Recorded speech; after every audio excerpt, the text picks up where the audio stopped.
The smoking ban in the Netherlands means you can smoke cannabis but not tobacco in a coffee shop and tobacco but not cannabis on the streets. So you can't smoke tobacco in Dutch coffee shops or libraries, come to that matter. But do you get a kick out of book sniffing? Book sniffing? Yeah. Why would you sniff a book? Is it a form of glue sniffing? Is it get the adhesive? It's not the adhesive. It's when a book ages enough, what would form around mildew. it? Mildew and mould and general fungal matter. And mushrooms are growing on books. Yeah, one of the fungus. Yeah, one of the fungi that grows is an hallucinogenic fungus. Ah. And it seems it maybe has been responsible for affecting quite a lot of scholars and antiquarians. One of the leading mycologists of Europe, he's actually said the source of inspiration for many great literary figures may be nothing more than a quick sniff of the bouquet of mouldy books. Who's buying books that look like that? Well, but they've been libraries. All books are rotting. They rot faster and faster. There's a real problem with books because the paper breaks down into an acid which makes them rot even faster. So you have to get quite close to it. You get quite close, and you have to do it for quite a long time. Yeah. It's a rather unusual way of reading. In a library. Seems an extraordinary I can't help doing that. You know, when practice. if I go to the dentist, right, and there's a magazine from like 3 years ago, and I'm having a look through, and they've got one of those aftershave things that you... Oh, yeah, little scratches. I can't help. I always have a little. Yeah. And I always think, because if it smells after 3 years, it must be a good one. Because I always have a problem that aftershave stops smelling after about 3 or 4 hours. So I think if it's survived 3 years, I'll buy it. Yeah. Yeah, you can't buy Class, can you? Well, the fact is it would take a long time to get truly high on one of them, but it is a real fungus and it is truly hallucinogenic. Like the one you mentioned, shrooms. What is the proper name for shrooms? The magic mushrooms.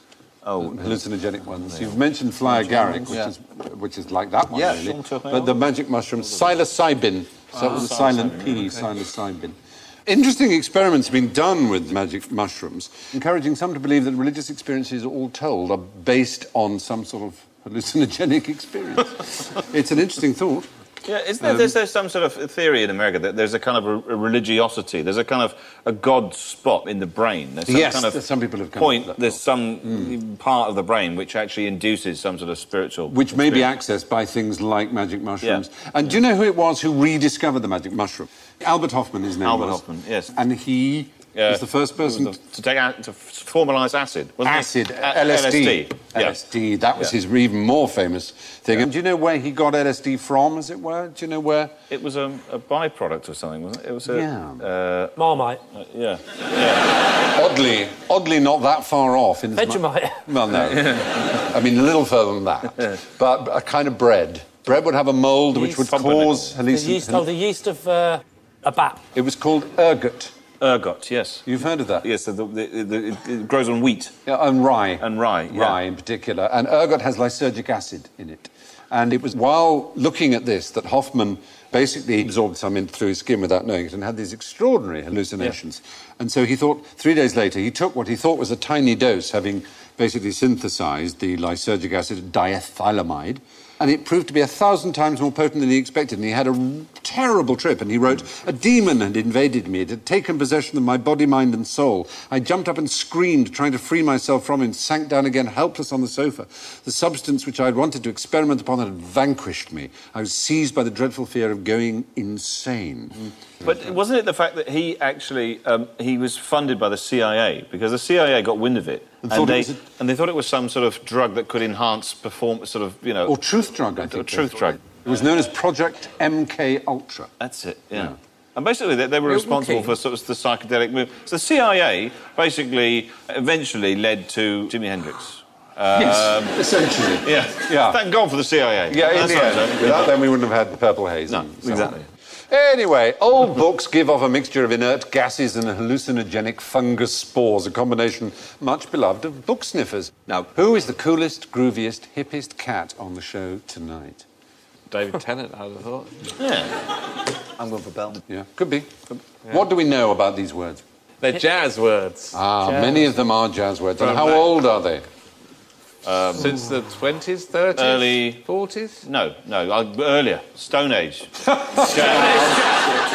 Let's take the word cool.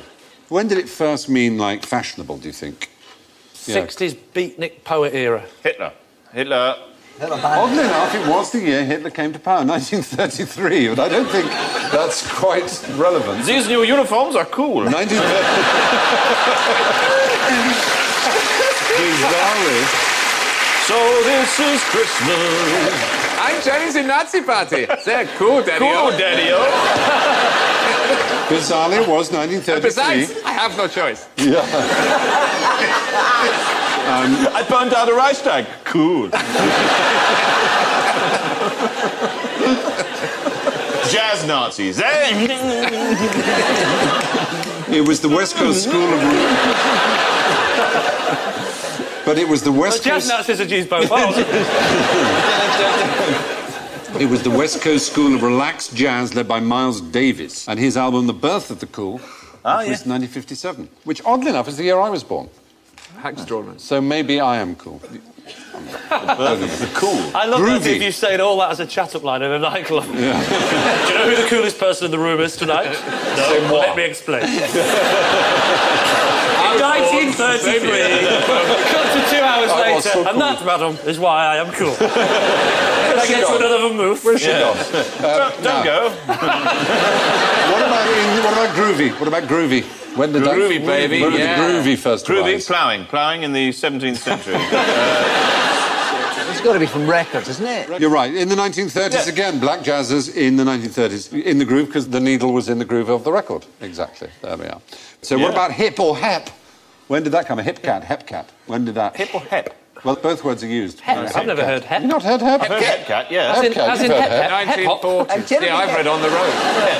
My nan's just had a hep operation.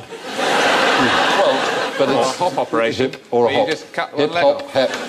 It first came in black Roman American times. slang in 1904, hip.